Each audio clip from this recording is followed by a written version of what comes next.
The fog hung heavy over the Seine that evening, its tendrils curling through the narrow streets of Paris like an old memory. Inspector Maigret stood by the window of his office at the Quai des Orfèvres, his gaze distant, lost in the murk that swallowed the city. His mind, however, was elsewhere, on a case that had begun in silence and would, he feared, end the same way.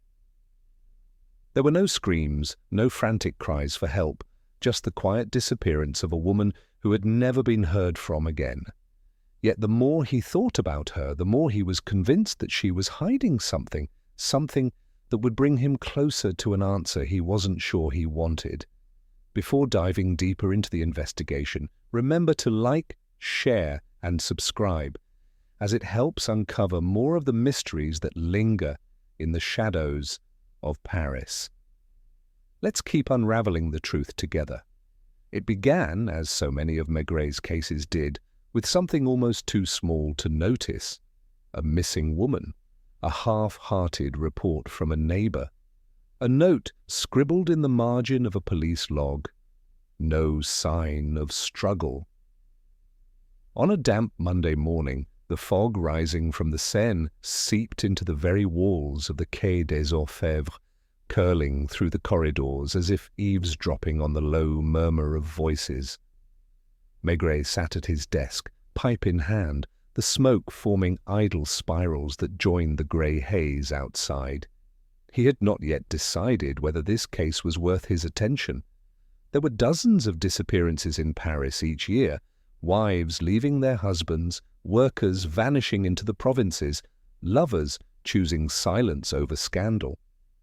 Yet something about this one bothered him. Marie-Alice Dumont, 32 years old, a seamstress according to the record. No debts, no enemies, no trace of distress.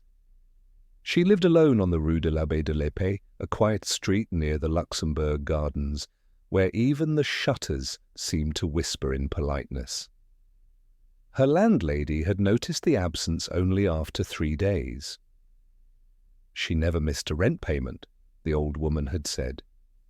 Always polite, always quiet, like she wasn't quite here. Maigret turned the page of the report, but the words seemed lifeless. He rose, buttoning his overcoat, and told Lucas to follow.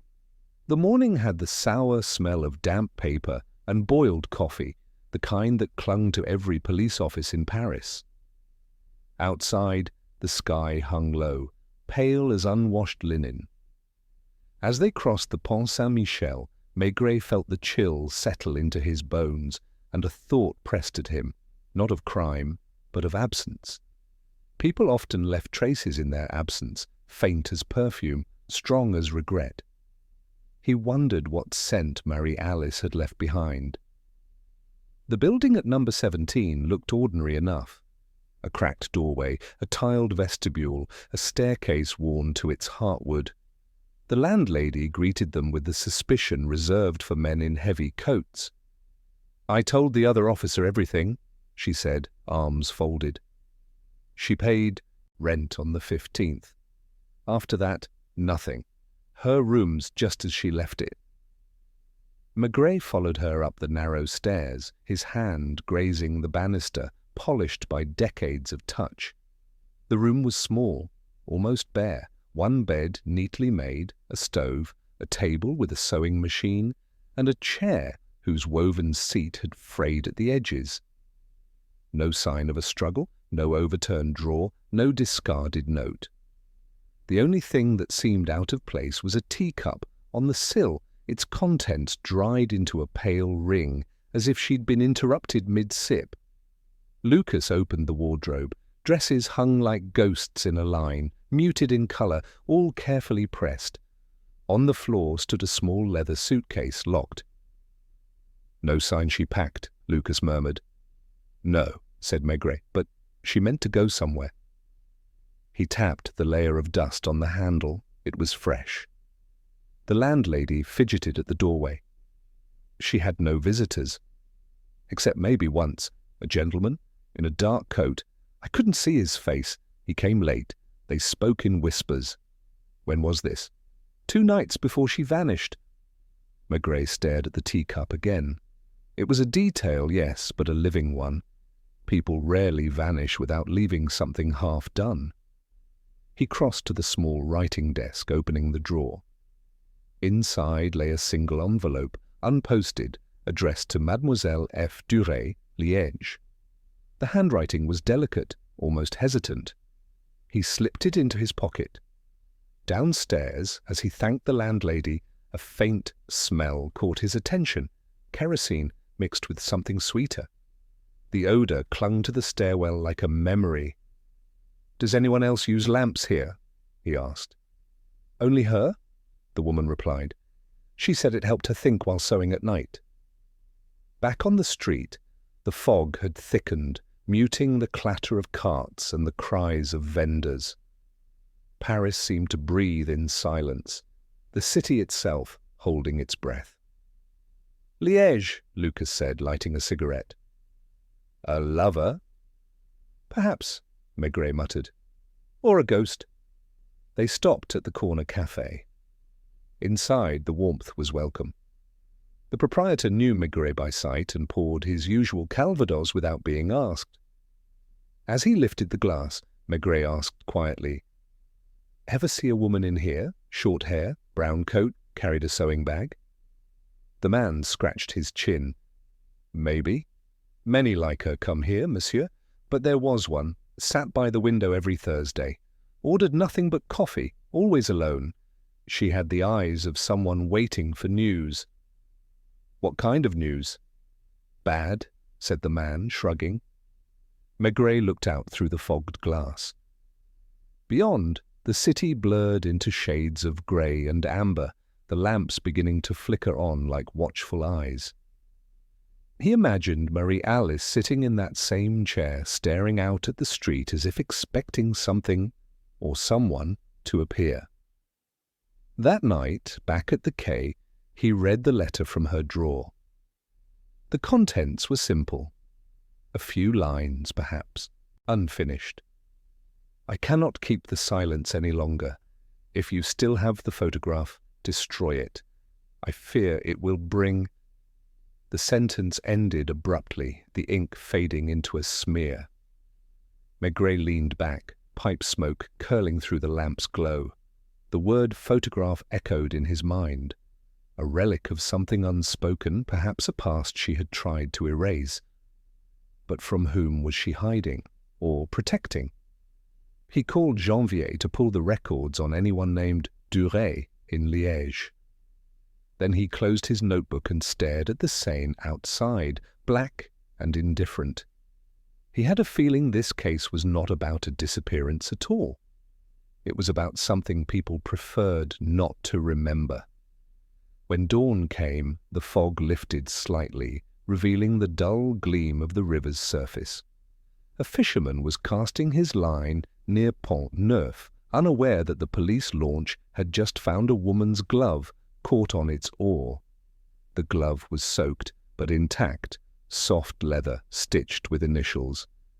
M.A.D. Maigret stood over it, silent. There was no body, not yet. Only the glove, the teacup, the unfinished letter. 3 fragments of a story that refused to end. He turned to Lucas. "We start again. Every place she went, everyone she spoke to. Someone in this city knows why she never cried." By the next morning, the city had slipped into that pale half-light that makes every street seem like a photograph from another time. The fog had returned, thick and stubborn, pressing itself against the windows of cafes and curling around the lampposts like breath. It was a Paris Maigret knew well, the kind that concealed more than it revealed. Somewhere inside it, he was sure, someone was watching, waiting to see whether the inspector would come too close to the truth. He began his rounds before sunrise, his coat collar turned up against the damp. The first stop was the Café du Pont, where Marie-Alice had once been seen on Thursdays. The chairs were stacked, and the air smelled of spilled wine and cold ashes. The proprietor, the same man who had spoken to Maigret the day before, was polishing glasses when he entered. "She sat here," the man said without prompting, pointing to a small corner table. Always alone. Sometimes she had a newspaper she never read. Sometimes she watched the door. Maigret sat in her chair, studying the view from her eyes, a view of the riverbank and the grey silhouettes of early risers crossing the bridge. Did anyone ever join her? The man hesitated. Once. A gentleman with a hat too fine for this place. He didn't stay long. When he left, she didn't look up. She just kept stirring her coffee long after it had gone cold. Maigret nodded.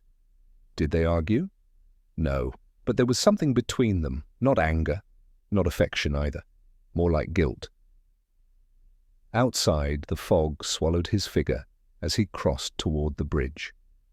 His pipe glowed faintly, a lone ember in the mist. He replayed the words in his mind, guilt, not affection. He'd seen that before. People rarely vanish because of passion. They vanish because of shame. At the Quai des Orfèvres, a telegram waited for him on his desk. From Liège Police, Attention Chief Inspector Maigret. No record of Mademoiselle F. Duret residing here. Several families by that name, none matching connection to subject Dumont. The signature was smudged, so the letter had been sent to a name, not a person, or perhaps to a ghost of one. Janvier entered, rain on his shoulders. We traced the glove, he said, bought at a shop near the Rue Saint-Antoine. The clerk remembers her, said she came in last week alone, paid in cash. Did she seem nervous? No, sad, perhaps. She asked if they sold suitcases. Maigret exhaled slowly. The sound of the river echoed in his ears, even though he was far from it. He imagined her there, standing at the counter, choosing gloves she would never wear, and asking about a suitcase she never took. Sad, he repeated. Yes, I can believe that. By afternoon, the fog had thinned into a pale drizzle. The streets gleamed like mirrors reflecting the lamps before they were even lit. He visited the Rue Saint-Antoine shop himself, speaking to the same clerk, a young man with polite indifference. She seemed kind, the clerk said, but distracted, like she was listening to something only she could hear. That phrase stayed with Maigret as he walked, listening to something only she could hear. What had Marie Alice been listening to? A memory, a voice, a threat? That evening, he returned to her apartment, alone this time. The street was quiet except for the whisper of tires on wet cobblestones. He let himself in with the landlady's key. The air inside was stale, untouched since his last visit. He lit a lamp and stood still, letting the silence speak. He noticed it then, the faint scuff mark near the skirting board, as though a chair had been moved and replaced. He crouched down, running his fingers over the floorboard. One plank was looser than the rest. With the blade of his penknife, he lifted it gently. Beneath was a small envelope wrapped in oil paper. Inside, a photograph. A man and a woman. The woman was unmistakably Marie Alice. The man, middle-aged, stern, with eyes that carried authority, stood beside her in front of a country house.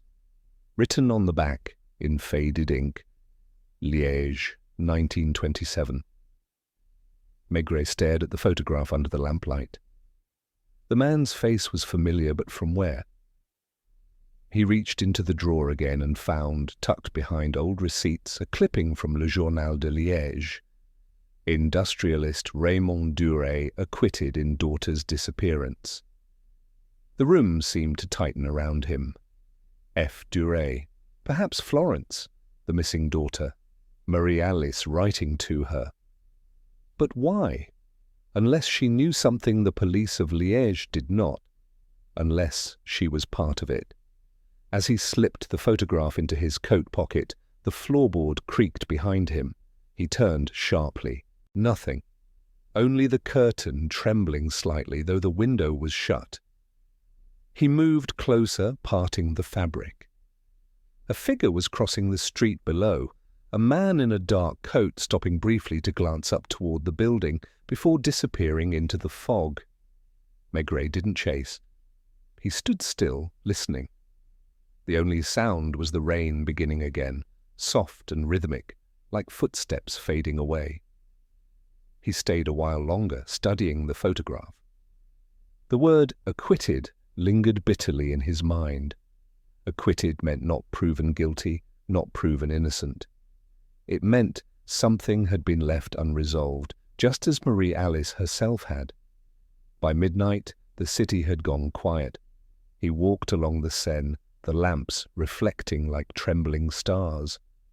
A barge horn moaned somewhere downstream. He felt the weight of the photograph in his pocket, a reminder that every silence in Paris hid a story, and every whisper carried someone's truth. When he returned home, Madame Maigret had left his supper on the table, covered neatly with a plate. The small domestic warmth struck him, the smell of stew, the ticking clock, the faint hum of life continuing. He poured himself a small glass of wine and sat in silence, pipe unlit. He thought of Marie Alice sitting in the café, stirring her cold coffee. He thought of the man in the photograph, of the whispered meeting 2 nights before. She vanished. And somewhere beyond the window pane, he thought he heard it, the faint murmur of the fog against the glass, as if it carried the whispers of those who had vanished before her. He leaned back, eyes half closed, already sensing that this case would not end with a simple arrest or confession. There was something older, more human, lurking beneath the surface, a story of guilt and memory that Paris itself seemed to be keeping. When he rose the next morning, the first light of dawn fell across the photograph on his desk. For the first time, he noticed what had escaped him before. Behind the man and woman in the picture, at the edge of the frame, a third shadow, blurred but unmistakably watching them. By mid-morning the fog had thinned enough to reveal the shine of rain on the cobbles and the weary bravado of the city resuming its trade. Maigret left the Quai des Orfèvres with the photograph in his pocket, its stiff edges pricking through the lining like a reminder. The back of it, Liège, 1927, pressed a date into his palm. Years ago, and yet the ink felt fresh in his mind. At the corner, a newspaper boy shouted about a ministerial debate and a fire in a warehouse near Ivry. Nothing about a woman who might never have cried. He walked without hurrying, as he always did, when he wanted Paris to speak first. The cafes were opening their shutters, the bakers were sliding loaves into wooden baskets, the smell of coffee drifted from a dozen doorways and mixed with the sharp damp of the Seine. In that light, every passerby seemed to cast a double, a true self, and its hesitation. He stopped in front of a small photography shop just off the Boulevard Saint-Germain. The bell tinkled when he entered, and the owner, a thin man with neat cuffs and the anxious politeness of those who handle other people's memories, looked up from a tray where photographs swam in chemical light. "I need to know what can be seen at the edges," Maigret said, placing the photograph on the counter. "Especially there." He touched the ghostly third shape at the frame's margin, the watcher whose presence announced itself like a draught under a door. The photographer adjusted his spectacles and peered down. "We can enlarge it, monsieur. The grain will fight us, but the outline may sharpen. Give me until late afternoon." "Do what you can." Maigret gave his name, but did not linger. He disliked watching processes he could not hurry. Outside, he drew on his pipe without lighting it. He found himself studying the faces he passed for the peculiar stillness of people who are nearer truth and pretending not to be. A laundress hefting a basket across her hip, a student with ink on his fingers, a clerk counting steps to avoid thinking. They were all absorbed in their small salvations. Marie Alice had been one of them, until something shifted and her shadow slipped loose. He returned to the Café Dupont and sat at her table without ordering. The proprietor, Roussel, wiped rings from the neighbouring wood and pretended not to look at the photograph Maigret kept hidden under his broad hand. "Thursdays," Roussel said finally, as if picking up a thread he hadn't been invited to touch. She would come a little before noon and leave a little after 1. Once she asked to borrow a pen and then did not write a single word with it. Did anyone else borrow the same pen? Roussel smiled with half his mouth. Pens are loyal to no one. Describe the gentleman with the fine hat, Maigret said. Tall, but not too tall. Good shoes, the kind of man who looks at his own reflection in the window to make sure it's his. Age? 40, perhaps 45. Accent? Paris, Roussel said after thinking, but there was a carefulness in it as if he could put on another whenever needed. Maigret let the silence lengthen. When it did not yield anything new, he stood and left a coin he did not need to leave, because generosity made men remember. Outside, the river moved with its slow, indifferent purpose, and somewhere down at the parapet a man in a fisherman's cap had fallen asleep with his line tied to his wrist. At the quay, a clerk brought him a folded telegram from Liège. Raymond Duret resides at Avenue Blondin when in town, primarily estate at Bois des Noyers, near Flémal. No further inquiries recorded since acquittal, press interest minimal, family discreet.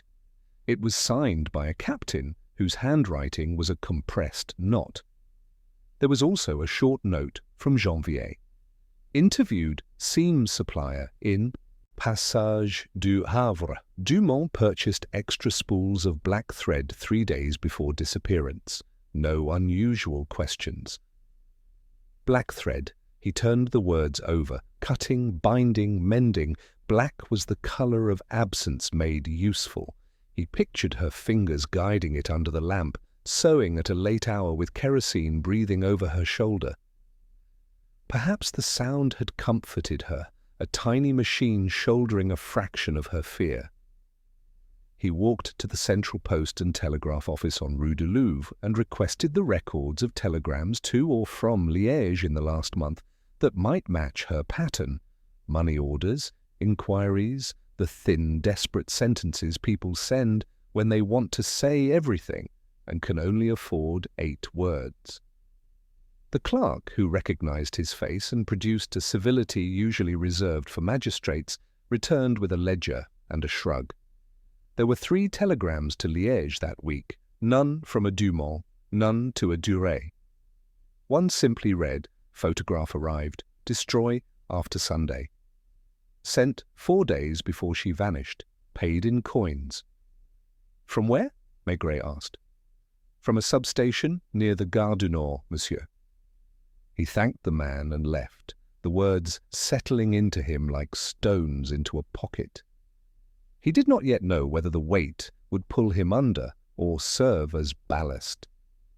At the bureau he collected Lucas and sent him to the Gare du Nord to ask after a thin woman with a sewing bag who spoke little and paid exactly. People who do not waste words often spend their money precisely. Clerks remember that.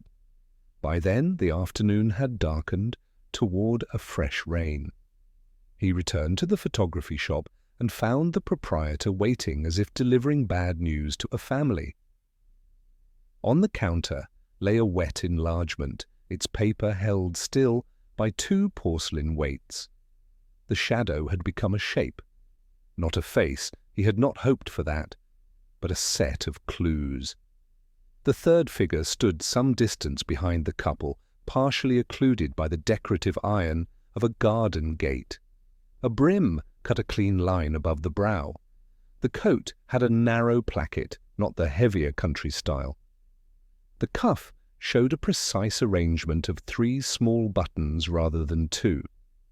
On the lapel, an oval glint that might have been a teepin or a club badge. "Can we see the lapel closer?" Maigret asked. The photographer grimaced. "Beyond this, it will drown in grain, monsieur." "It's enough," Maigret said. He paid and slid the enlargement into a folder. The oval glint fixed itself in his memory like a nail.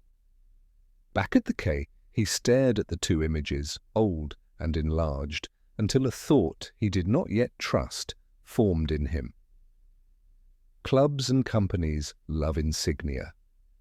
Men who belong to them love to wear them. He called for a directory and turned pages until the columns became a kind of music. Foundries, shipping firms, banks, insurers. He paused at a listing for Compagnie Métallurgique de la Meuse and rested his finger on the line. In the margin of the directory was a small advertisement, a clean oval badge with the company's initials braided in the metal. He could not swear it was the same, but the resemblance whispered at him. "Lucas," he said, when the inspector returned, dripping and smiling in that dogged way he had when his shoes were wet and his news substantial. "At the Gare du Nord, they remember her," Lucas reported. "She posted a telegram at substation C and bought a third-class ticket to Creil the day before she vanished. The ticket was never collected at the gate, no luggage. The clerk says she kept her right hand in her pocket the whole time, as if she was protecting something small, or hiding an injury." "Or a second glove," Maigret murmured. He looked again at the wet leather they had fished from the oar. He heard the faint squeak of a station-master's chalk against a roster board, and saw, with a clarity that did not feel like invention, a woman standing in a cavernous hall with her hand in her pocket, like a promise she would not break. "Who met her?" Lucas asked. "No one," Maigret said. "That is what disturbs me. When no one meets a person who is waiting to be met, it is almost always by design." He sent Lucas to Creil with orders to knock at the smaller doors first, porters, lavatory attendants, the woman who sold newspapers beneath the leaking eaves. Janvier he dispatched to the Sorbonne, where a professor named Émile Brodin had once been mentioned in conversation as a man whose knowledge was heavy with self-regard. "If he knew her," Maigret said, "he will deny it too quickly or too smoothly. Either will do." Alone again, he lit his pipe and let the room fill with the old tobacco and his own fatigue. He thought of Bois de Noyer, of the iron works along the Meuse, of a family whose name weighed like ore. He read the clipping until the legal words blurred into a single, stubborn verdict that had not satisfied anyone. Acquitted. He remembered the landlady's phrase, like she wasn't quite here, and felt the idea turn over in him. Perhaps Marie Alice had not been living under her own name long enough to carry it as if it were hers. Perhaps she had borrowed it, as some people borrow winter coats, wearing it until the season changes. Toward evening, when the lamps began to burn yellow in the windows and the Seine put on its necklace of weak pearls, a boy arrived at the desk with a message left by a visitor who had waited and then departed. Maigret unfolded it and saw the careful hand of a man who knows how to write, as if not writing at all. "You are looking at the wrong woman. The one you want did not cry because she had no tears left." No signature, only a penciled line that might have been the outline of a bridge, or simply a flourish that lost its courage. He looked up and saw his reflection wavering in the darkened glass. Behind it, Paris continued with its small stubbornness, a cartwheel squealing, a door banging in a thin gust, a violin practicing the same 4 bars behind a shutter 3 floors up. He folded the note and placed it beside the photograph, the two artifacts speaking to each other in a language of fragments. Somewhere in the arrangement of these pieces lay a shape that would not exist until he traced it. He put on his coat. The day's light had narrowed to a seam. He walked back toward the river, where the embankment divided men into those who lingered and those who looked away as they passed. On the parapet, standing exactly where one would lean to watch the water, a single glove had been set to dry, as if the city itself had placed it there with a tenderness it rarely showed. Not Marie Alice's, plain cotton, damp through, size too small, but a reminder nonetheless. Objects continue to exist while their owners hesitate. He stood there longer than he meant to, listening for the one sound he needed amid many he did not. When a carriage finally turned in from the Pont au Change and stopped across from him, he did not move. A man stepped down, the brim of his hat cutting a tidy line. His coat was the urban kind, with narrow placket and 3 close-set buttons on the cuff. On his lapel, an oval glint. The man did not look toward the river. He looked at the Quai des Orfèvres, measured the windows, and then, as if thinking better of it, returned to his carriage without climbing in. He walked away into the grey, leaving the door open like a mouth about to speak. Maigret did not follow. He watched the carriage door sway and then close itself with a soft thud. The river went on with its patient work, carrying the city's secrets away one ripple at a time, only to bring them back in the next eddy, as if reconsidering. The rain had stopped by dawn, leaving behind the slick gleam of a city freshly washed but not renewed. Paris looked innocent in that half-light, its puddles mirroring the clouds, its gutters murmuring secrets that no one wished to hear. Maigret stood at his window in the Quai des Orfèvres, the river beyond dull and sullen, like a witness refusing to testify. On his desk lay the photograph, the anonymous note, and a telegram from Creel. None of them yet made a story, but together they formed the kind of silence that made his skin itch. He read the note again. The one you want did not cry because she had no tears left. That line, he thought, had been written by someone who had watched her closely, someone who had seen her struggle to keep herself whole. There was a cruelty to it, but also a strange tenderness. Whoever wrote it wasn't mocking her. They were explaining her. At 8, Lucas returned from Creel. His coat was still wet, his eyes heavy from travel. "No sign she arrived there, Chief," he said. "The ticket was used, but the porter swears no one matching her description stepped off the train. The station's small enough he'd have noticed. I checked the cafe, the restrooms, the lavatory attendants. Nothing. Could she have changed trains?" Lucas nodded. "Possible. There's a provincial line to Compiègne leaving a few minutes later, but she would have had to buy another ticket. No record of that either." Maigret sighed, lighting his pipe. The match flared briefly in the grey light, throwing his face into relief. The heavy lids, the thoughtful frown, the kind of weariness that comes from knowing too many endings. "So she vanished between Paris and Creel," he said softly. A disappearance between 2 stations, like a breath caught between words.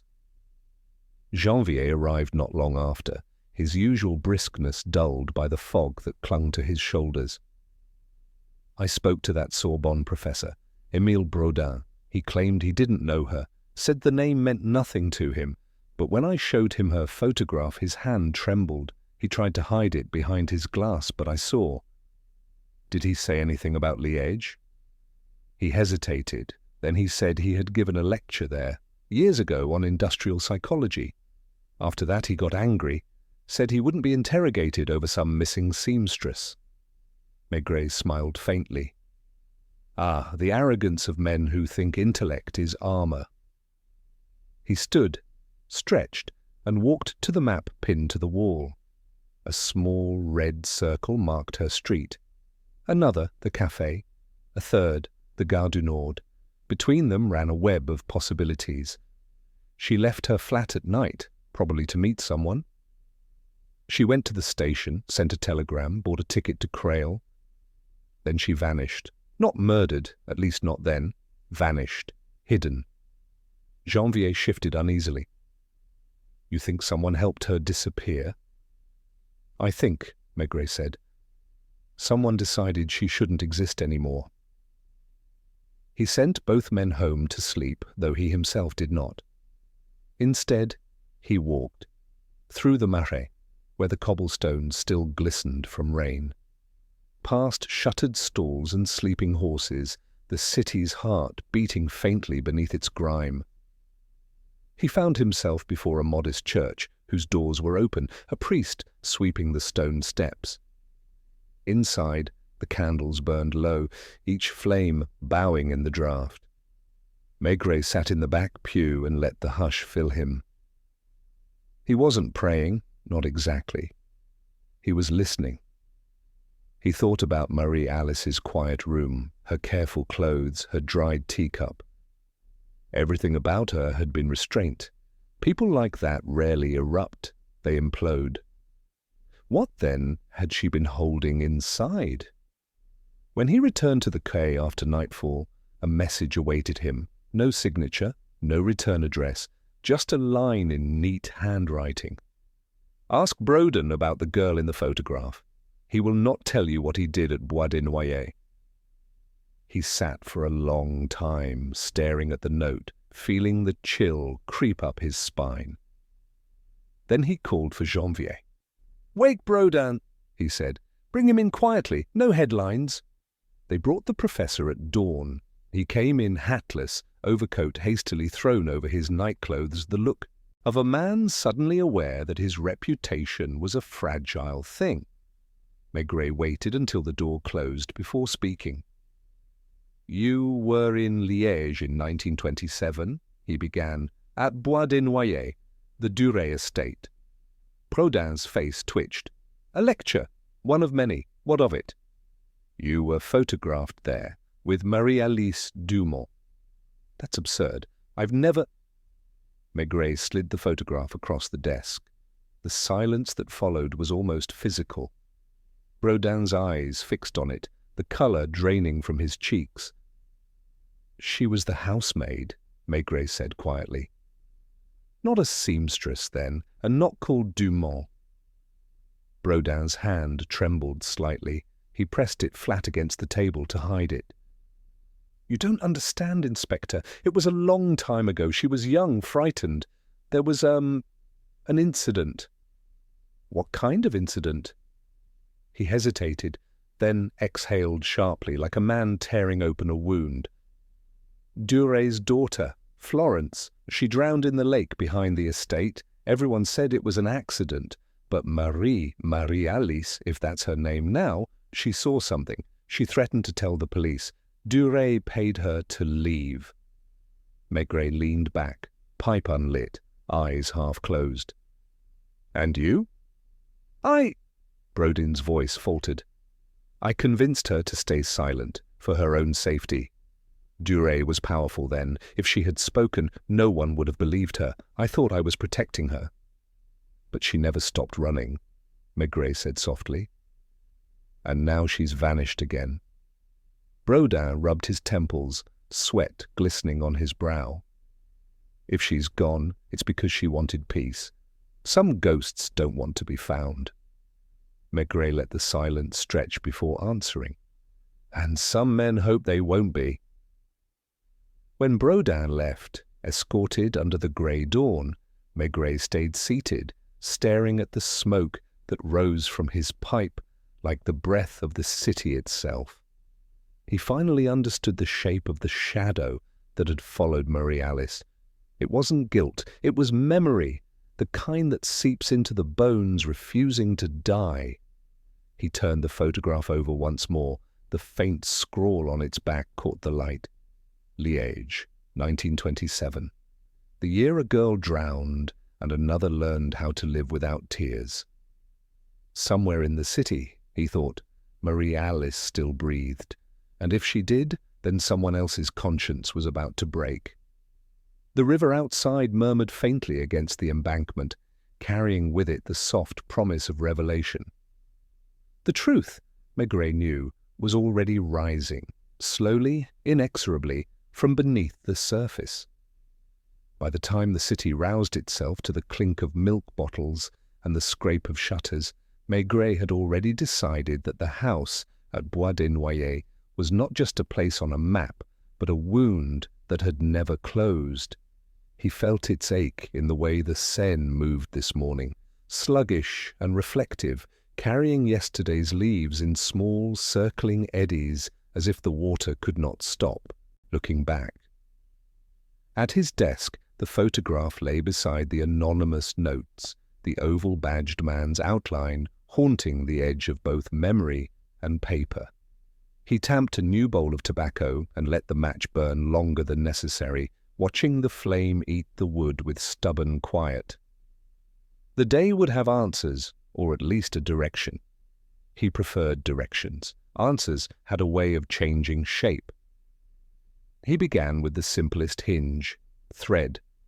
Not the stuff of poetry, though poets speak of it, but the kind a seamstress buys when she intends to close something that wishes to come undone. He took Marie Alice's brown coat from the evidence hook and laid it flat, turning the cuffs back, slipping 2 fingers into the lining where, the first time, he had felt only the faint scratch of hand-stitching. This time he found what the thread had protected, a seam doubled over and finished with 2 invisible tacks, the work of someone who made neatness a defense. He slid the tip of his penknife under it and lifted delicately. A sliver of stiff paper eased free, no larger than a fingernail, trimmed to a rectangle and folded once on the diagonal. On it, in pencil hard enough to score the fibre, a short inscription, Consigne 18, Creel. He stood still with it on his palm, feeling the room grow attentive around him. Locker 18. The number was a small, decisive sound in his head, like the click of a key turning. He put the paper into his wallet and rang for Lucas, who arrived with rain still bright in his hair. "A trip," Maigret said, and Lucas smiled the smile of a man who would rather be wet than bored. They left the Quai des Orfèvres without ceremony, crossing the forecourt where the river smell came up raw and metallic after the night's damp.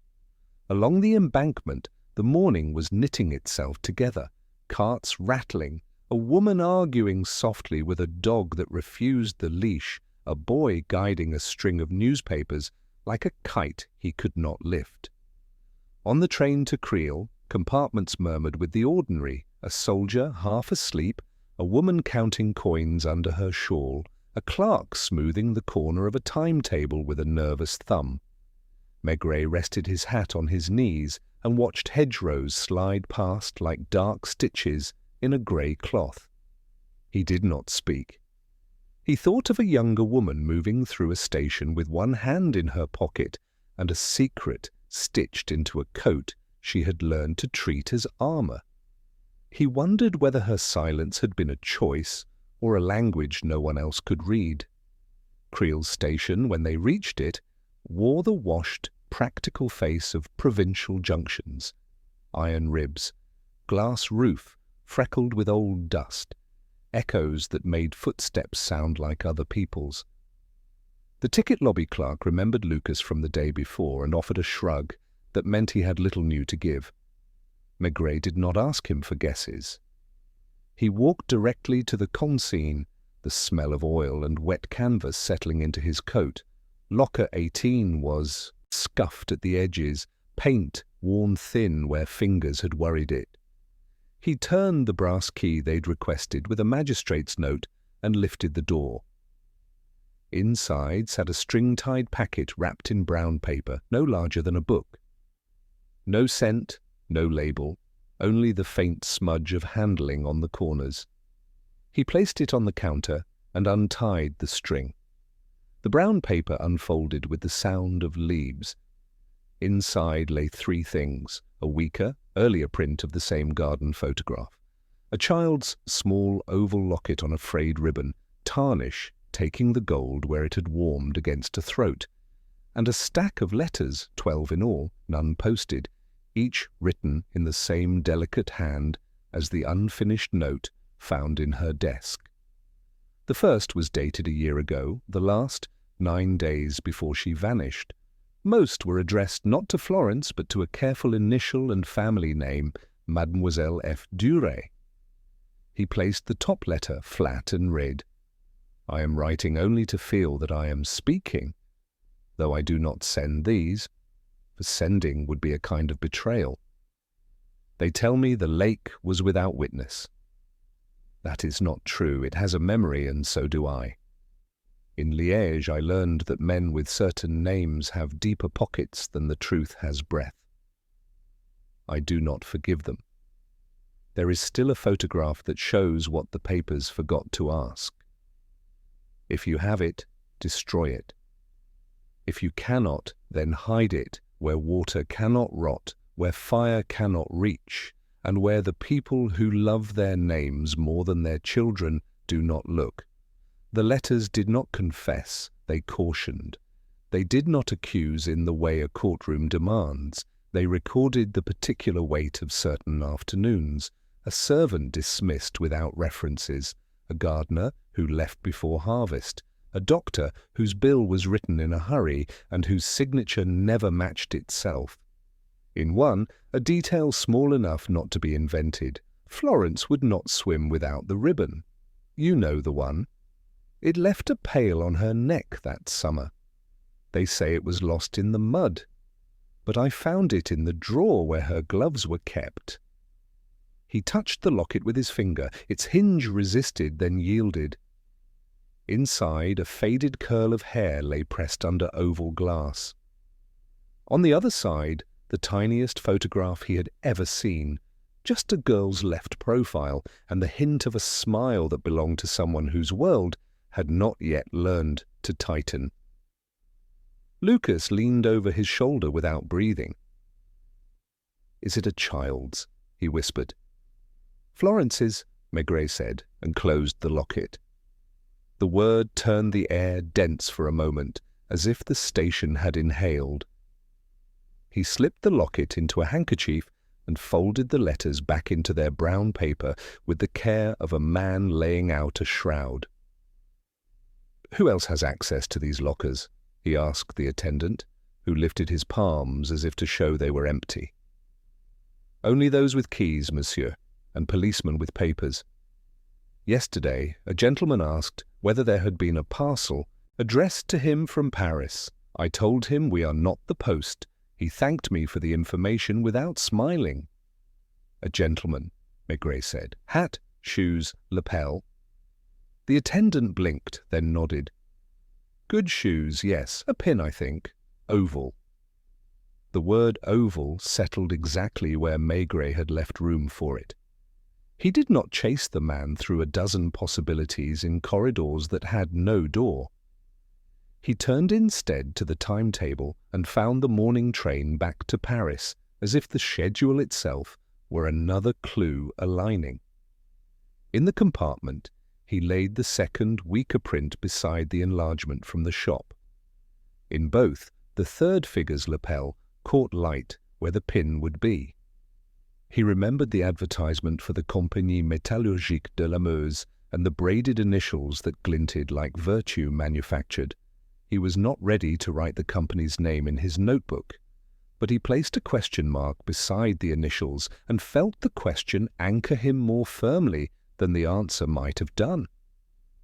By the time they reached the city, Janvier had left 2 messages on his blotter, and a telegram waited with Belgian stamps like small blue eyes. He opened the telegram first. From Inspector Delforge, Liège Police, Bois des Noyers caretaker, name, Renard, confirms accident summer, 1927. Lake, dredged, nothing recovered except child's ribbon, returned to family. Dr. Vandenbroek attended, record incomplete. Duret's son engaged to marry in Paris next month. Reception rumoured at Cercle de l'Industrie. The letters danced briefly from the telegram to the folder in his mind, where rumours kept warm until they were ready to be history. The ribbon had been recovered and returned, so said a caretaker, whose living came from a household that paid for loyalty in cash and quiet. Yet the locket lay in his drawer now, with its ribbon's ghost marked pale in a letter. Truth often has two official copies. He trusted the one that did not bear a signature. He read Janvier's note next. Sorbonne library assistant recalls Brodin requesting monographs on corporate insignia before lecture tour, including Muse metallurgy. Also, a man left a message for you in your absence. Would not give name. Says to tell you, the badge is worn on the right when the wearer has something to hide. It was the kind of sentence men propose when they want to feel cleverer than they are, and yet the detail lodged hard. The photograph showed the oval glint on the left lapel. The man by the carriage had worn it on the right. He had moved it then, he was careful then, he knew how to erase himself without vanishing. The afternoon thinned, the lamps in offices woke with their usual fatigue.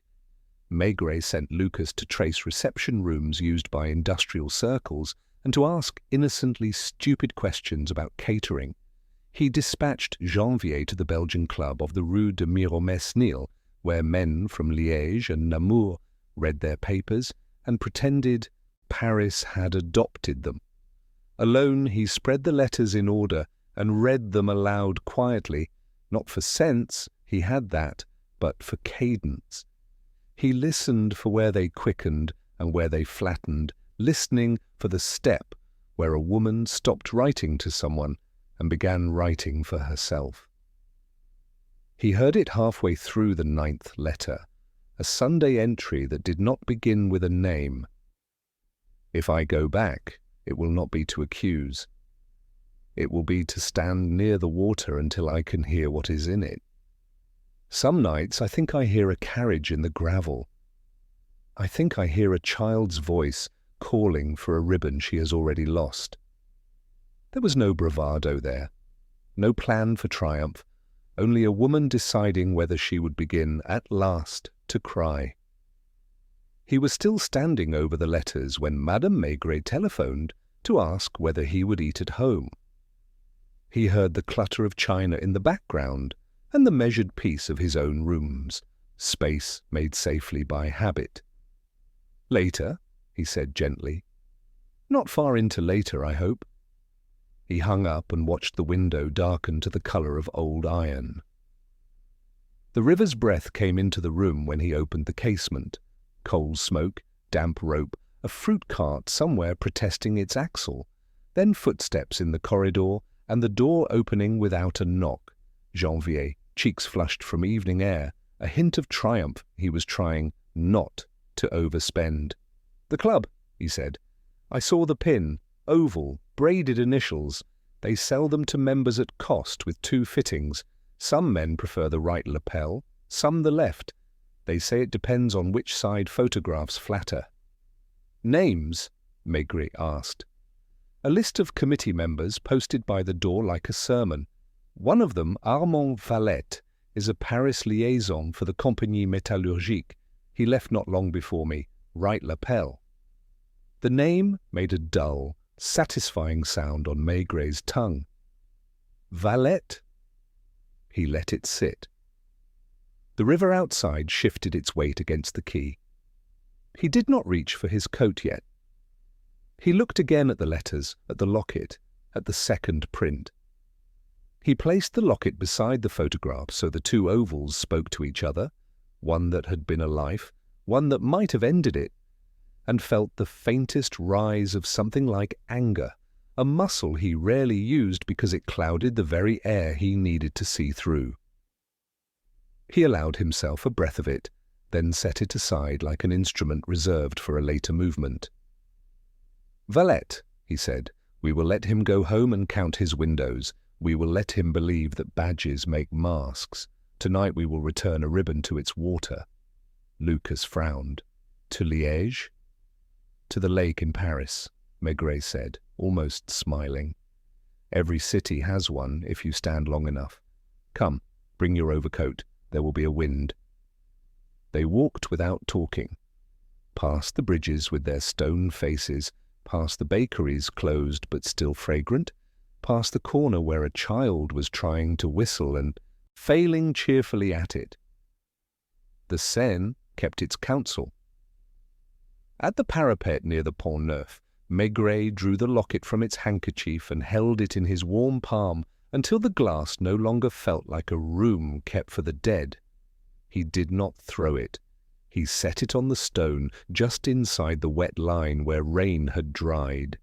He lit his pipe, and in the lamp's weak circle 3 men existed, the inspector, his 2 shadows, and beyond them a city that had learned to carry what it could not bury. Behind them a carriage slowed. A door did not open. The horse stamped once, as if lifting a thought and putting it down. When Maigret turned, he saw only the idea of a man where a man had been a moment ago. The impression of a narrow placket, the memory of 3 buttons close set, the suspicion of an oval that had winked and vanished like the eye of a fish below the surface. "Tomorrow," Maigret said, as much to the water as to his men, "we will ask the caretaker questions that were never put to him. We will find whether Florence drowned in a lake or in a name." The river made no answer he could translate. It carried on with its old industry, working the city's past between its fingers, letting some of it fall and taking some of it back again. He drew on his pipe, the ember steady, and felt the night arrange itself around a next step that would not be refused. The next morning arrived grey and cold, with a wind that seemed to cut across the city like a whispered warning. The embers from Maigret's pipe had long gone out, but the scent of tobacco still lingered in the air of his office, mingling with the faint aroma of damp paper and coffee left too long on the stove. He had slept barely 2 hours, the restless weight of the case pressing against the back of his mind like an unanswered question. There were facts, yes, letters, a photograph, a locket, a name whispered across provinces, but facts alone were never enough. It was the silences between them, the pauses in the melody, that told him what really mattered. He stared out across the Seine. The water looked heavy, carrying the colour of lead. The city was stirring, carts rattling along the cobblestones, a milkman calling half-heartedly into the wind, the distant bell of a tram somewhere near Saint-Michel. Life continued as if the mysteries beneath its surface were someone else's burden. And yet for Maigret that was precisely where the truth hid, beneath the ordinary rhythm of the living. Lucas entered quietly, his overcoat still glistening from the drizzle. "Valette hasn't returned home," he said. "His concierge claims he left before dawn. No luggage, no word." Maigret didn't answer immediately. He was watching the slow curl of smoke rising from the chimney across the river. "Then he's either running," he murmured, "or he's meeting someone who told him to run." Janvier appeared moments later, holding a folded newspaper.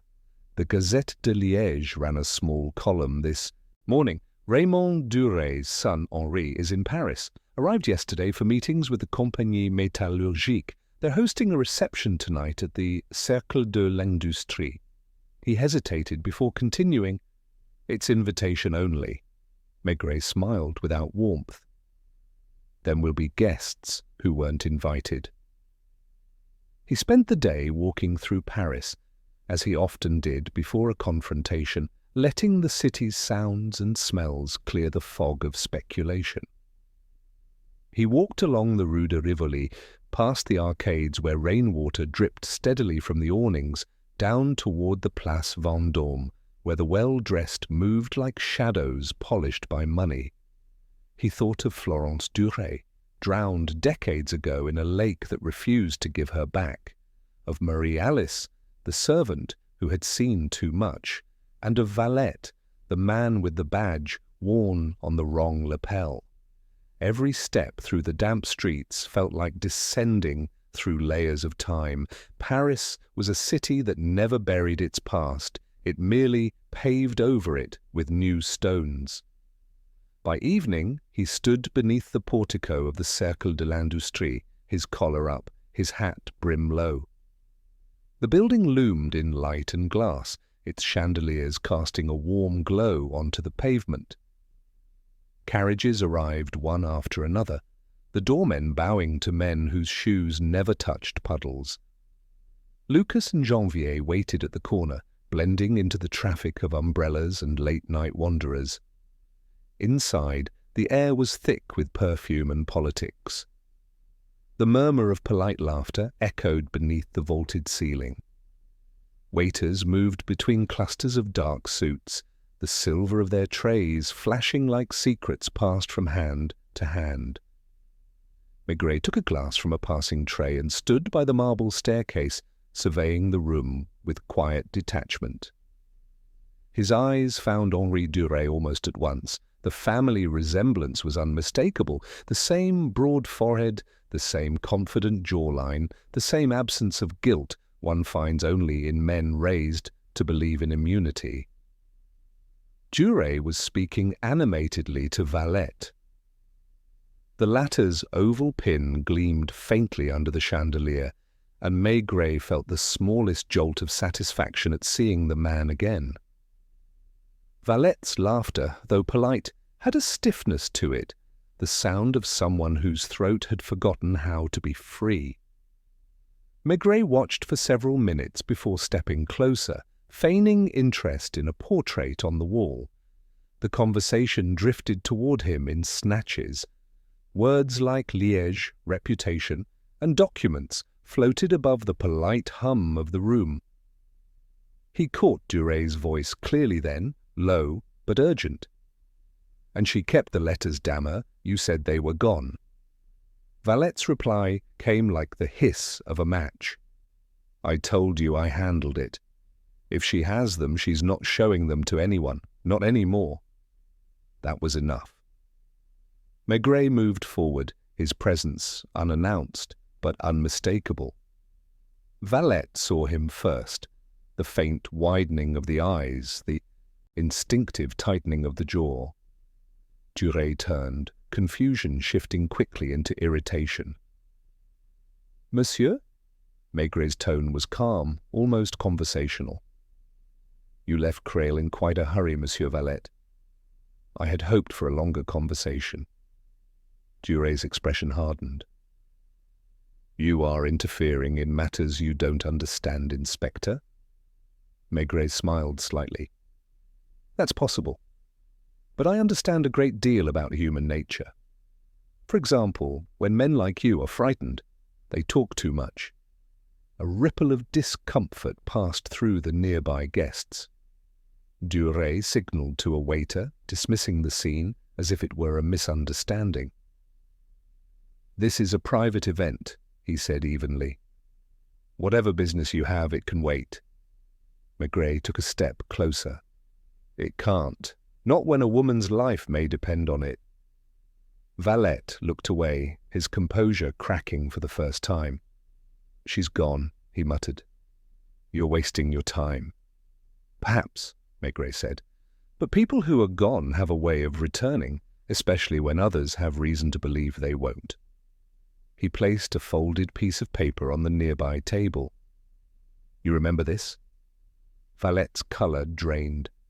It was a copy of the locker ticket from Creil, Consigne 18. Inside, Maigret continued, were letters addressed to Florence Duret. Letters that speak of a photograph, one that shows something very different from the official version of her death. Duret's voice turned sharp. "You have no right." "I have every right," Maigret interrupted quietly. "When a disappearance here in Paris links to a crime, your family buried in Liège." Silence fell. The music faltered. Then Duret said coldly, "You'll find no body, Inspector, no proof." "Perhaps not," Maigret said. "But I don't need a body to smell guilt. It clings to you like your cologne."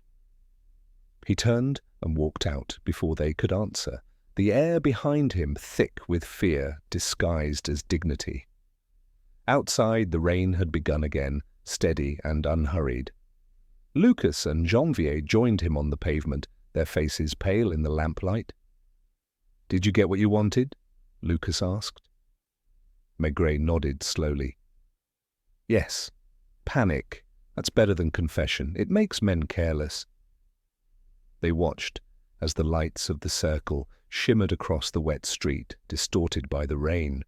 Somewhere inside, men were lowering their voices, whispering about the inspector from the quay who had disturbed their evening. Somewhere far from them, a woman's shadow still lingered, in a photograph, in a locket, perhaps in the damp air itself. Maigret struck a match, the flame bending in the wind. "Tomorrow," he said, "we go back to where it began." "Liège?" asked Janvier. He shook his head. "No, the lake is closer than that." The river beside them moved darkly, carrying with it the reflection of lights that seemed to sink, one by one, into its depths. Morning came, with a glassy light that made Paris look as if it had been lacquered overnight, all surfaces shining, and none of them true. The river was a dark sheet. The bridges lay across it like slow thoughts.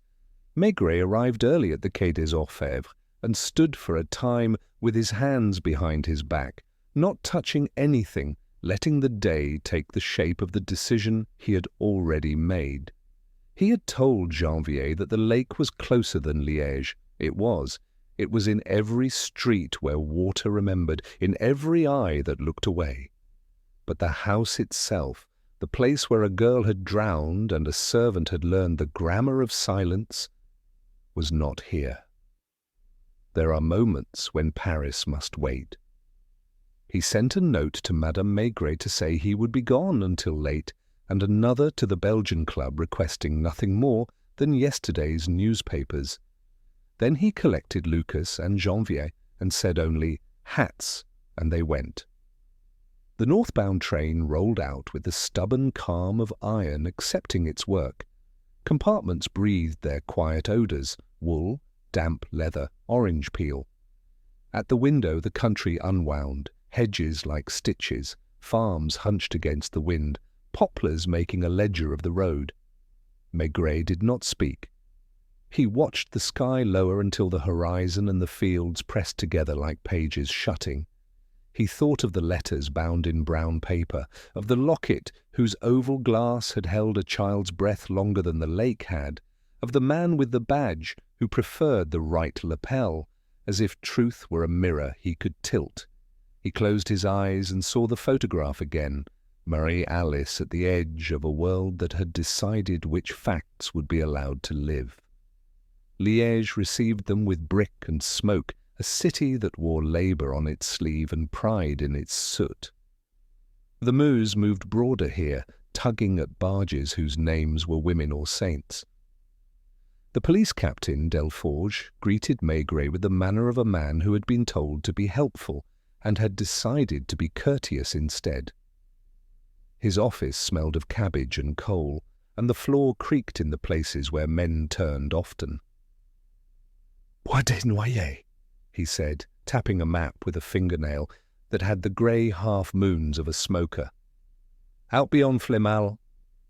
The lake sits like an eye in a face that has seen more than it will say."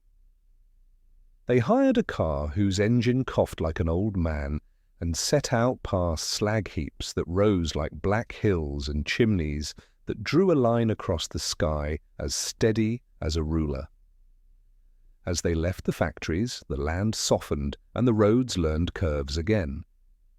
The house appeared first as a boundary, stone pillars with ironwork that had once been proud and now was only stubborn, walnuts tossing their bare fingers in a wind that smelled of damp leaves and something older beneath them, a sweet rot, a memory of seasons piled on seasons.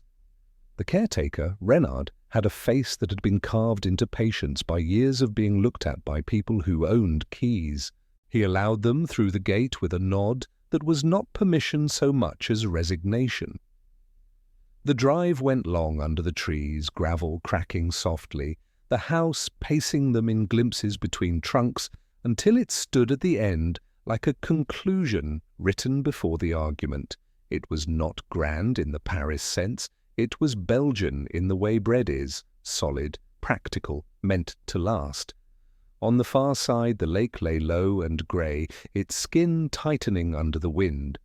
Boathouse, pavilion, a fringe of reeds, a place designed for summers and kept through winters because money doesn't know seasons. Renard watched Maigret the way dogs watch men who may or may not be kind. "You know what we are here for," Maigret said, not harshly. "We will not pretend." The caretaker's eyes flicked once toward the water, then away.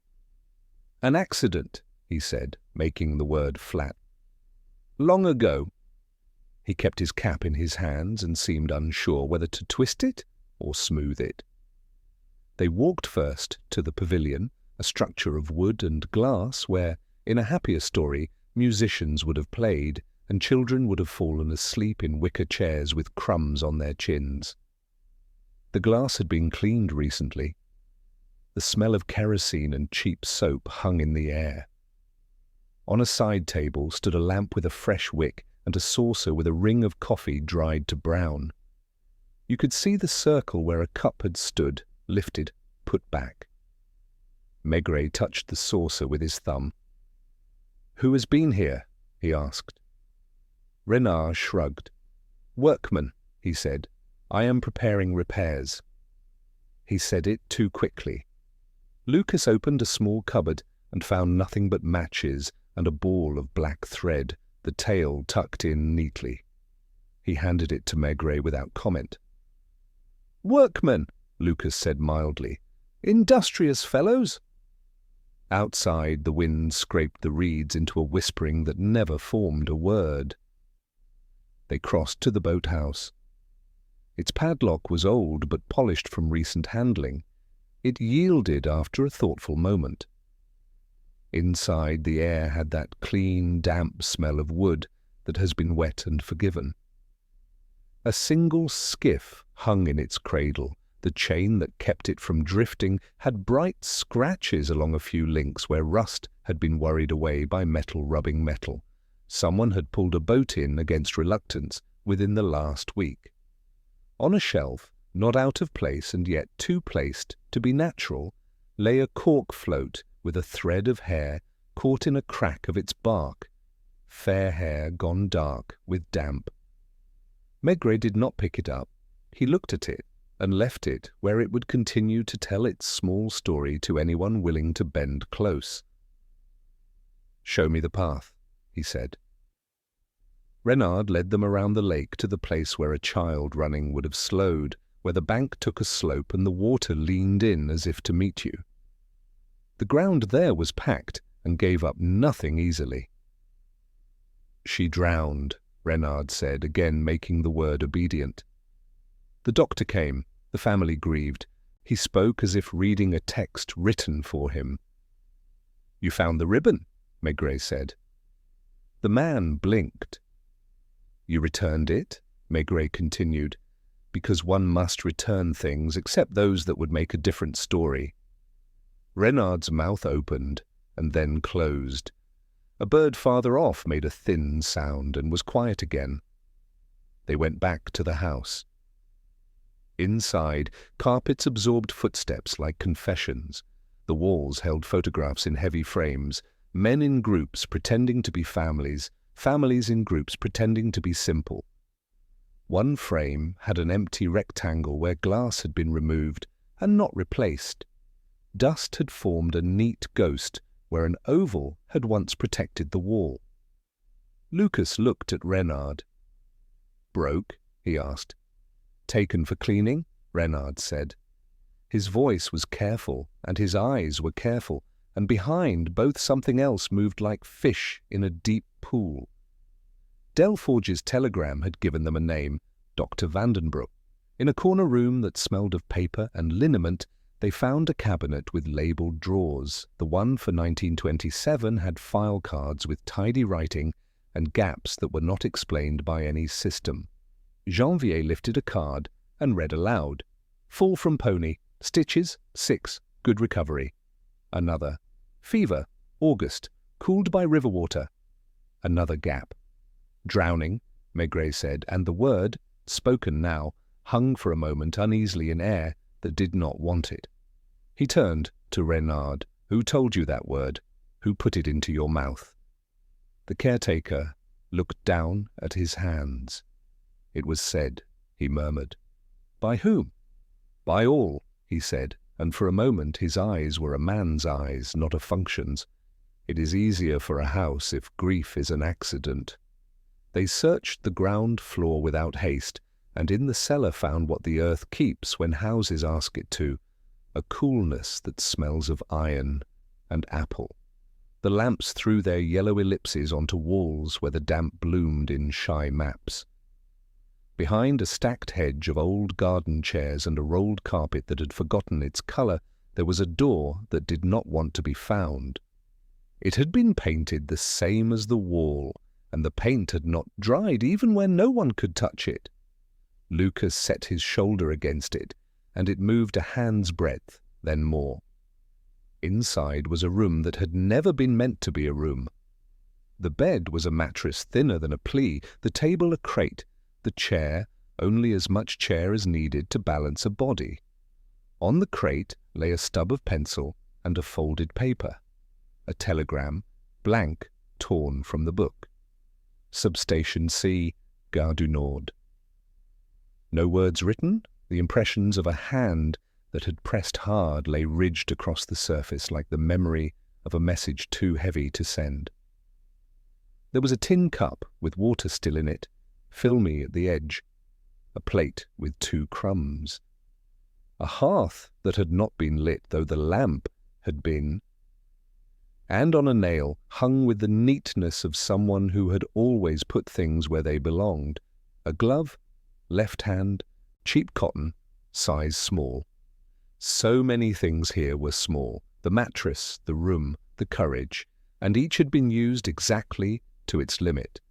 Janvier touched the glove as if it might scream. She hid here, he said. It was not a question. Or was kept, Lucas answered, and the wind outside picked up as if to deny both, and succeeded at neither. Maigret stood still, letting the cold climb his sleeves. He pictured the route, a woman travelling from Paris, not to step off at Creil, but to exchange trains, or not, to hand a key to a man who would open a locker later, to come here by a road that kept secrets for families that paid it to. He saw her under the pavilion lamp, winding black thread back into a ball, because tidiness makes even fear endurable. He saw a man with a badge on his right lapel, standing where the gravel would not hold his footprint, listening for a carriage that would carry him away if his name was spoken too clearly. He turned to Renard, not unkind. How long? The caretaker swallowed. A night. 2. I brought food. She asked for nothing, and so I brought very little. She said, "Quiet, please." And I understood. She was not hiding from me. She was hiding from what would happen if I spoke. His face crumpled for an instant, and then found its way back. I am paid to be loyal, he said. I have been loyal to the wrong facts. It was the closest thing to confession he had left. From above came the faintest tremor, a door easing shut, a tread, learning how to be weightless. The 3 men looked at one another and did not say what each had already thought. Stay, Maigret told Renard, and the word had in it the first kindness the man had been offered in years. They climbed the cellar stairs with a care that made each step louder than a shout. At the top, the corridor lay in a long line, wallpaper repeating its patient pattern. Somewhere a clock ticked in a room with no one in it. The front door stood closed, the side door did not. Outside, the wind moved the walnut branches in a gesture like beckoning and like warning. Gravel recorded nothing. The rain had mended every trace. Across the water, the boathouse door had not latched. It sighed on its hinge and came to rest as if relieved. On the pavilion table, the saucer had been moved half an inch to the left, the kind of difference that only a man like Maigret would feel in his bones. He crossed to it, slowly. Beside the saucer lay something that had not been there, an oval pin, face down, its fastening bent, a smear where a thumb had pressed. He did not touch it. He let its small, perfect treachery shine by itself. "Valet," Lucas said, breath low. "Or a man who wears his badge for him," Janvier answered. They were both right enough. The lake lifted against the wind, a dark muscle turning. Maigret looked at the house, and then at the water, and then at the pin, and the three looks formed a shape that was not yet a statement, but would soon become one. He put his hands into his pockets as if to keep them from doing what they wanted. "We are not late," he said finally, "but we are being timed." The sky had lowered until the world felt smaller. Somewhere on the drive, a carriage wheel whispered on stone and paused, as if considering whether to advance or turn back. The walnuts stirred, as if people were speaking beneath them. The lake held its breath. The wind that swept across Bois de Noyer before dawn had the dry chill of an old confession. It hissed through the reeds, trembled against the shutters, and carried with it a scent of the lake, mud, iron, and something faintly sweet, like the ghost of flowers pressed too long in a book. Inside the house the silence had weight again. Maigret had not slept. He sat in the chair by the cold hearth, his pipe gone out hours ago, listening to the faint creak of the walls and the occasional knock of branches against the glass. The pin lay on the table before him, turned so its face caught the light from the lamp. The badge of the Compagnie Métallurgique de la Meuse. The proof that Valette, or the man behind Valette, had been here. At 5, Lucas came in with coffee so strong it could have walked into the room by itself. "No one on the road," he said. "Tracks in the gravel, but the rain took most of them." Maigret nodded, his mind already elsewhere. "He was here last night," he said softly. "He came to erase what was left. He didn't expect us to arrive before him." Janvier entered next, rubbing his hands together for warmth. "Renard's gone, his cap's still on the peg, but his coat's missing. Took the side path down to the lake." The inspector rose at once. "Bring the lantern." The three men stepped into the early light, their breath visible, the ground still slick. The trees whispered above them in their secret language. By the time they reached the water, the sun had begun to lift through the mist, a dull copper disk that turned the lake into a mirror of tarnished metal. And there, near the boathouse, lay Renard's cap, half buried in the mud. Lucas crouched to retrieve it, then froze. "There," he whispered. At first Maigret thought it was driftwood. Then the shape resolved, a man's coat floating near the reeds, the sleeve caught on a branch. They pulled the body in with deliberate care. It was Renard, his face pale, his eyes half open, as if still trying to understand something. His pockets had been emptied. On his left hand, a smear of blood where a ring had been torn away.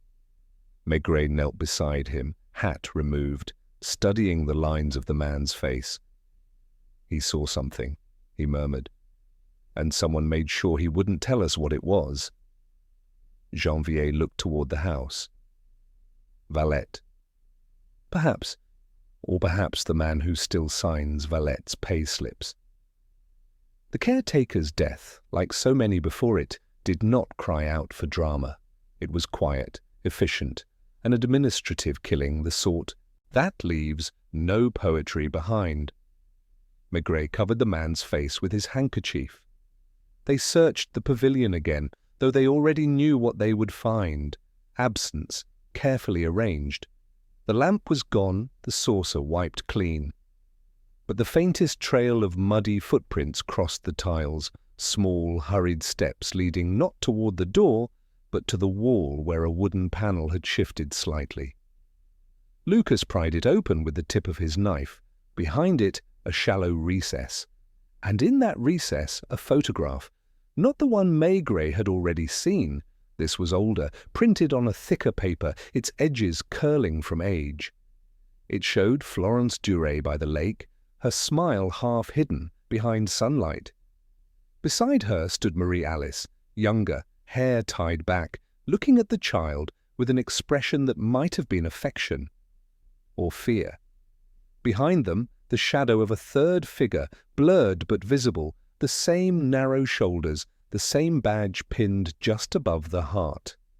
Maigret stared at it for a long time, his thumb tracing the faint line where water had once touched the print. "She kept it," he said. "All these years, she kept it." When they returned to Liège, Delforge met them at the station with eyes already full of questions. "Another death?" he asked grimly. "Another truth buried," Maigret replied. "But not for long." He requested the old court records from the Duret case. They came in a stack of yellowed papers tied with blue ribbon, smelling faintly of mildew and dust. He read for hours in the back office of the Liège police, the rain tapping against the window. The words were what he expected, formal, lifeless, convenient, testimonies that avoided the lake. A doctor's report that mentioned drowning but not bruising. A signature from Vandenbroek that seemed to tremble slightly, as if the pen itself had hesitated. And at the end, the line that sealed it all. No evidence of criminal intent. He turned the page and found, slipped between two sheets, a loose scrap of paper with handwriting he recognized instantly. Marie Alice's. "They said the child was playing. They said I was sewing by the window, but I was not sewing. I was watching the man by the boathouse." He waited for her to go in. Then he turned away.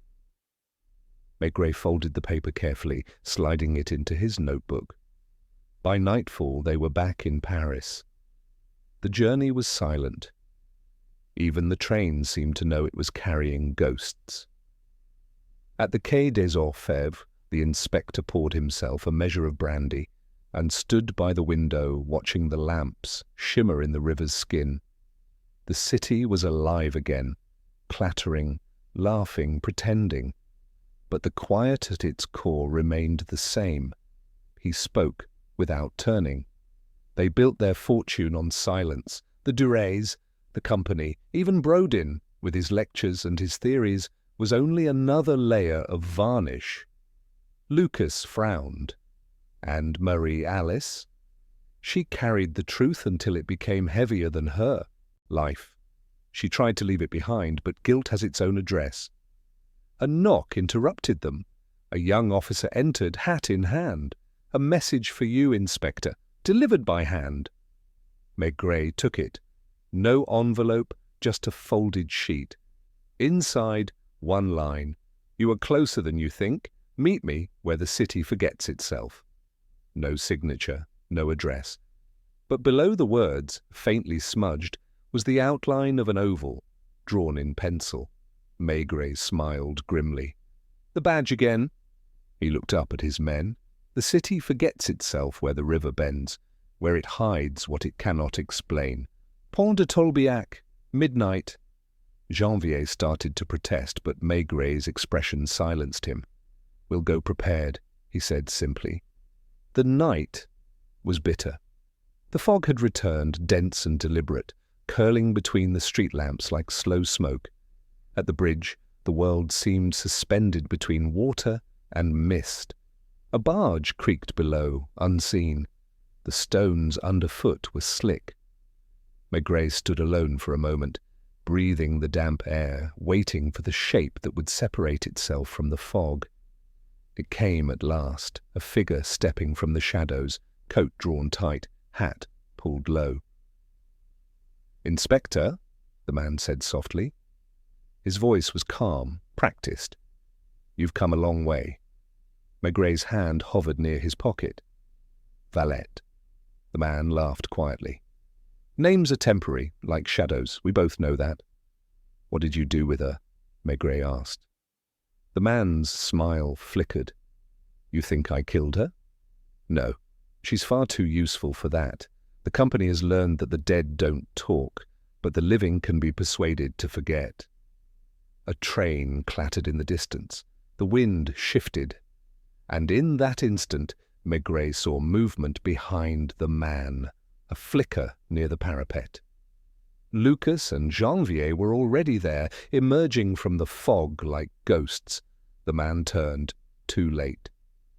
When the brief struggle ended, Valette's hat rolled to the edge of the bridge, the oval badge glinting as it spun once, before dropping into the water below. He sat slumped against the parapet, breath ragged, eyes full of something that might have been resignation. "She's gone," he said hoarsely. "She went back, to the lake. She said she wanted to finish it." Maigret's voice was barely a whisper. "She already did." He turned toward the river.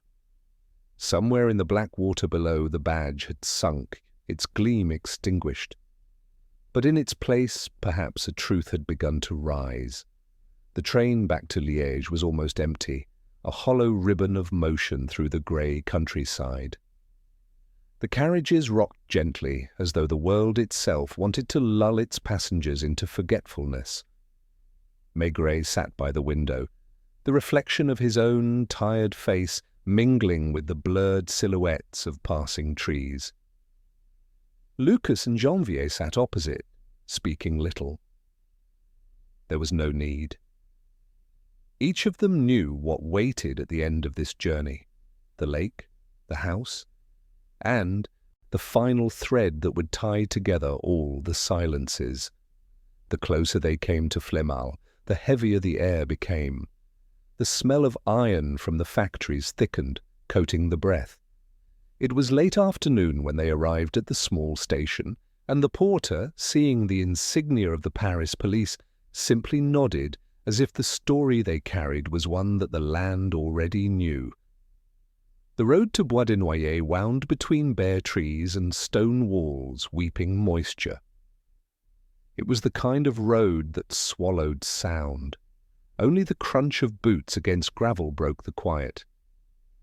Maigret thought of the words Valette had spoken. She went back. It had been neither accusation nor confession, only a weary truth uttered by a man who had finally run out of lies. When the lake came into view, the inspector stopped. The water was calm, almost too calm, the colour of old pewter. The reeds at the edge moved as if stirred by something beneath, not above.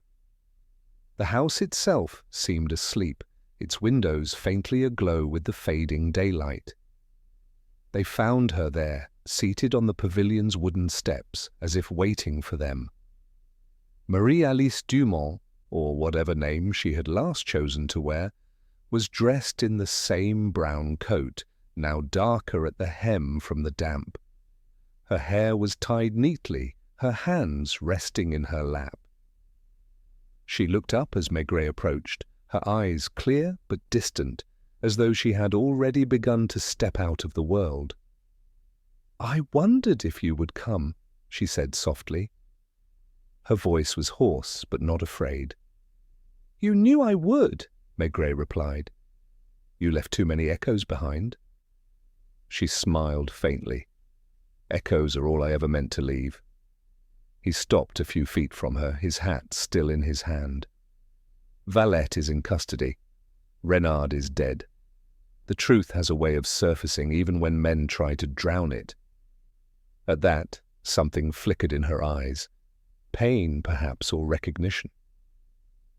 "Poor Renard," she whispered. "He only wanted quiet. He didn't deserve to die for my silence." Maigret crouched beside her, the boards creaking softly under his weight. "Tell me, Marie-Alice. Tell me what really happened to Florence Duret." She looked past him, to the lake.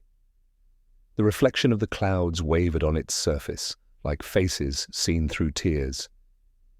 "She wasn't supposed to die," she said after a moment. "It was a lesson. Her father wanted to frighten her, to make her obedient. He asked Valette to take her out on the boat, to keep her there until she begged to return. But the child panicked. He reached for her. Too late. She fell. He told no one until it was done. Her voice did not tremble. They called it an accident. I saw what happened, but Duret promised me protection if I said nothing. I was young, frightened. I thought silence would save me, but silence doesn't save. It only grows teeth. And when he died, Maigret said gently, you thought it was safe to speak. I thought I could bury the past, she answered. But the past knows how to find its way home. When Valette learned I had written to Liège, he came for me. I thought he meant to kill me, but he wanted the letters, the ones I left in the locker. I let him think he had them all. She reached into her coat pocket and withdrew a folded sheet, worn and soft at the edges. This was the one he never found. Maigret opened it. Inside was a single photograph. Florence, smiling, with her father behind her, his hand resting lightly on her shoulder. The light caught something in that hand, something sharp, a hairpin, a glint of gold, proof enough perhaps for men who still believed in proof. He folded the photograph carefully. You could have gone to the police then, he said quietly. She shook her head. They would have buried it again. Men like Duret always find new pockets to hide their sins in. I came back here because the lake was the only one that ever kept its promises. There was no hysteria in her tone, only weariness. She stood, the faint tremor of exhaustion in her movement. Do you know, Inspector, I've tried to cry all these years. I couldn't. Not when I left Liège, not when I buried my mother, not even when I saw Renard's face this morning. The tears simply don't come. Perhaps they dried up in that water. Maigret looked at her then, really looked. She was neither beautiful nor broken.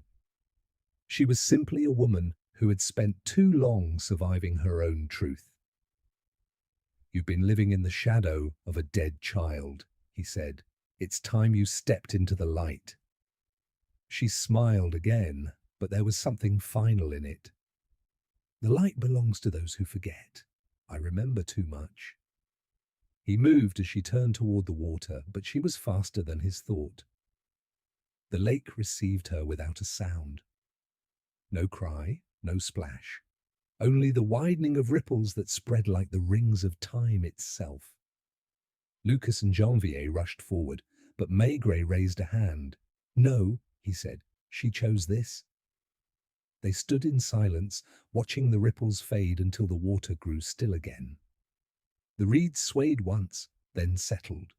Somewhere, a bird called, a single note that seemed to vanish before it reached the trees. Maigret remained by the edge long after the others had gone to summon help. The fog began to roll back across the lake, folding the scene into itself. When the first police launch arrived from Liège, the men searched without expectation. The lake, it seemed, had learned mercy at last. As he turned away, Maigret noticed the glove, her glove, caught on the post of the pavilion steps. The same one they had found by the river weeks before, its twin now drying in the morning air. He picked it up, folded it into his pocket, and whispered something no one heard. Later, in his report, he wrote only the truth that mattered. Subject, Marie-Alice Dumont. Found deceased. Circumstances suggest voluntary submersion. Case closed. But in his private notes, the ones he kept locked in the drawer of his desk, he wrote another line beneath it. The woman who never cried has finally been forgiven by the water. That evening, back in Paris, he stood once more by his window at the Quai des Orfèvres, the Seine gliding darkly below. He imagined the river carrying her story to the sea, past the bridges, the lights, the voices of the living, until even her name became part of the current. The city hummed around him, indifferent, eternal. and in that quiet Maigret lit his pipe, watched the first curl of smoke rise, and thought of how some mysteries are not solved, they are simply allowed to rest. Paris received them the way it always did, not with welcome, but with recognition. The city looked up from its newspapers and its ledgers, from its cups of coffee and its evening windows, and said, without saying, "There you are again, with your pockets full of other people's nights." The train eased into the Gare du Nord under a sky the colour of cooled iron. Maigret stepped down first, adjusting his hat against a wind that tasted faintly of coal and rain. Lucas and Janvier followed with the quiet efficiency of men who know better than to carry grief like luggage. No one met them. That was right. Journeys like theirs never end with embraces. They end with reports. Back at the Quai des Orfèvres, the corridors exhaled their familiar smells: damp wool, ink, a pan of coffee abandoned for work and left to grow bitter. A clerk raised his head, lowered it, raised it again. News travels faster along walls than along wires. On Maigret's desk lay a modest stack of obligations that had learned to wait. Telegrams from Liège, 3 newspapers, 2 notes in hands he recognized, and 1 in a hand he did not. He removed his coat, hung it with care, and placed the glove he had carried from the pavilion into the top drawer, closing it with the finality of a lid laid on a box. He wrote first what the law demanded: dates, times, names, the small arithmetic by which a life is converted into a file that can be stored. Subject recovered by local police after dusk. Identity confirmed by locket and garment. Witness statements appended: Renard, deceased; Valette, detained; Delforge, assisting. No further action required. The nib scratched steadily. He did not hurry, and he did not dwell. Words had their duties, just as men did. The trick was to allow neither to pretend at passions they did not feel. When the report was signed and sanded, he reached for the untidy pile and selected the unknown hand. A single line, written with impatient elegance. Your presence at the circle was unnecessary.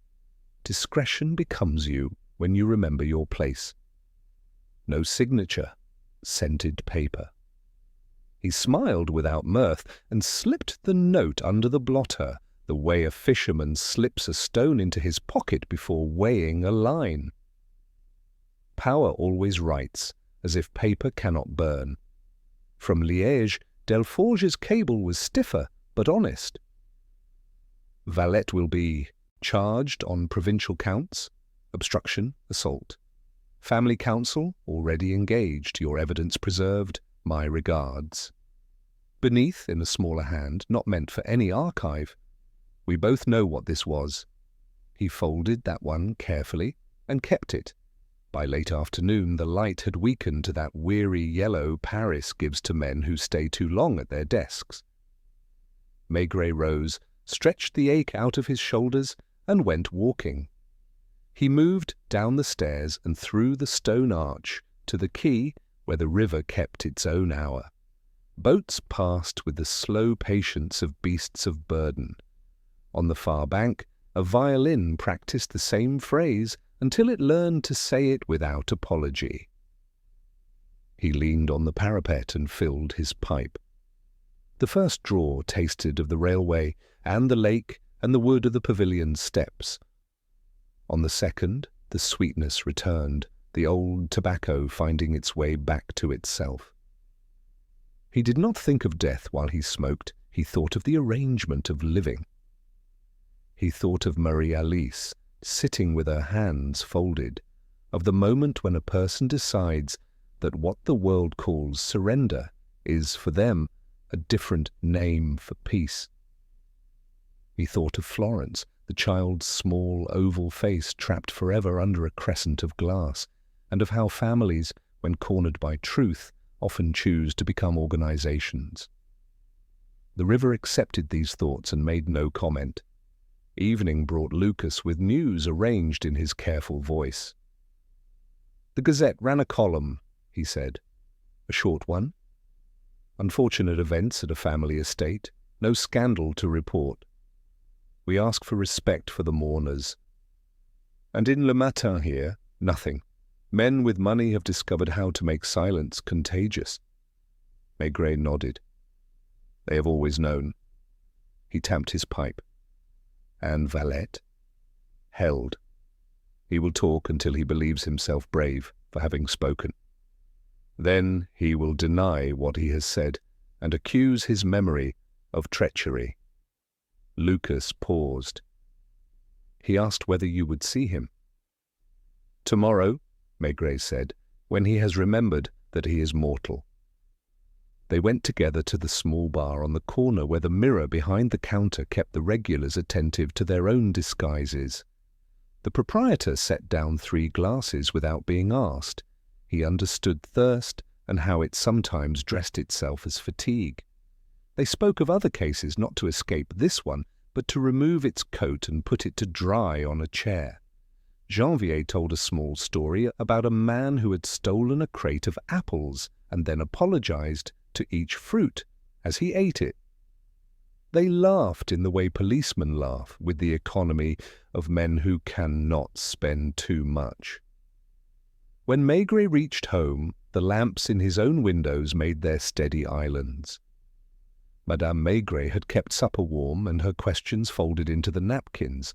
She had the gift of asking without asking. It is rarer than kindness and more sustaining. He told her he would eat after a bath.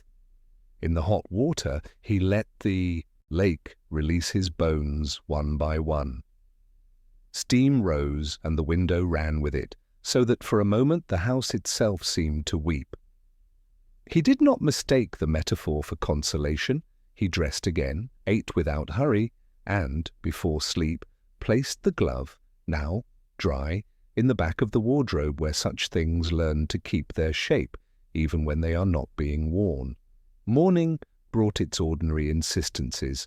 The city declared itself open. The quay resumed its slow manufacture of order. Around 10, Valette arrived between 2 officers and the indifference of a corridor that had seen greater men embarrassed. In the interview room he looked smaller than at the bridge, which is the usual way with men stripped of audience. He had shaved. His oval badge was gone. Its absence sat on his lapel like a scar. "You have come to tell me the truth," Maigret said, as if describing the weather. Valette's mouth twitched. "To arrange it," he answered, with a candour so awkward it sounded like honesty. He spoke for 20 minutes and said nothing new, but he said it with a new tone, that of a man who had begun to suspect that the company he served might continue nicely without him. He tried reproach, then humility, then weariness. Each fell to the floor like a coat that did not fit. When he reached for sentiment, "I respected her, it was not supposed to go that far," Maigret raised a finger, and the room became still again. "You will give the names," the inspector said, "not the ones that make you interesting, the ones that make you forgettable." He leaned back.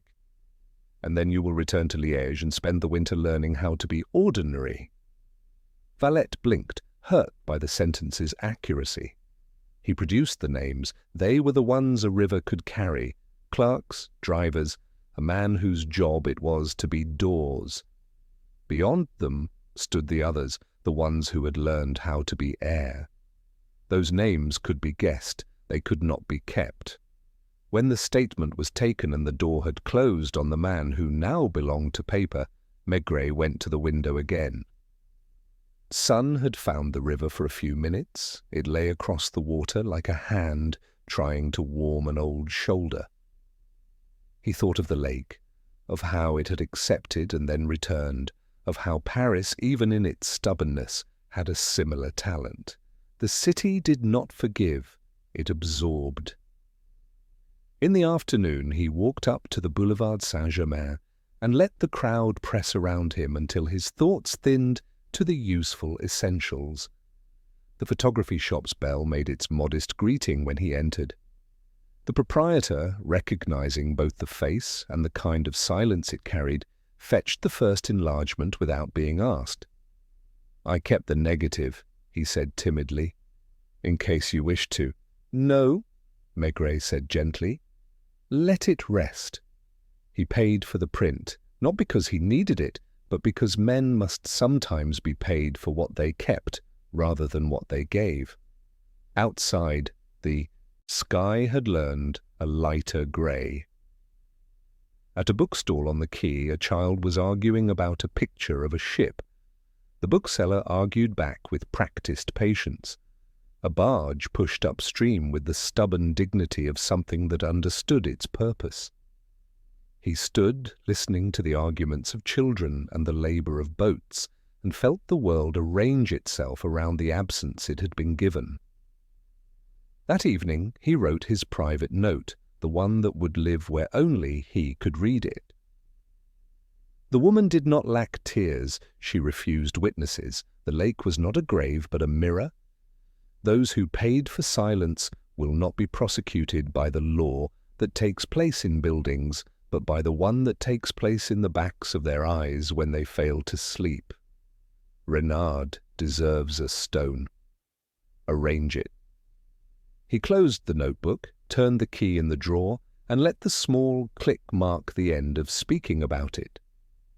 When night came down, the quay glowed in its ordinary way, as if each lamp insisted on being modest about its contribution. He walked once more to the parapet. The Seine moved as it always had, indifferent and attentive at once. Somewhere upriver, a woman laughed. Somewhere downriver, a man coughed into the wind. Between those two sounds lay all the business of Paris.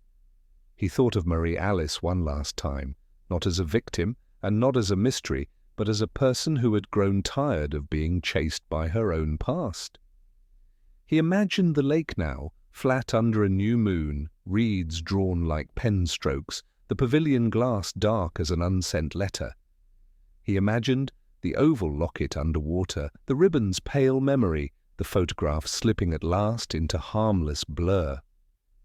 And then he allowed himself a very small hope, the kind a man keeps behind his rib cage, where it can warm him without making him foolish, that somewhere, in the current that leaves Paris and becomes other names, her story had found a distance from itself.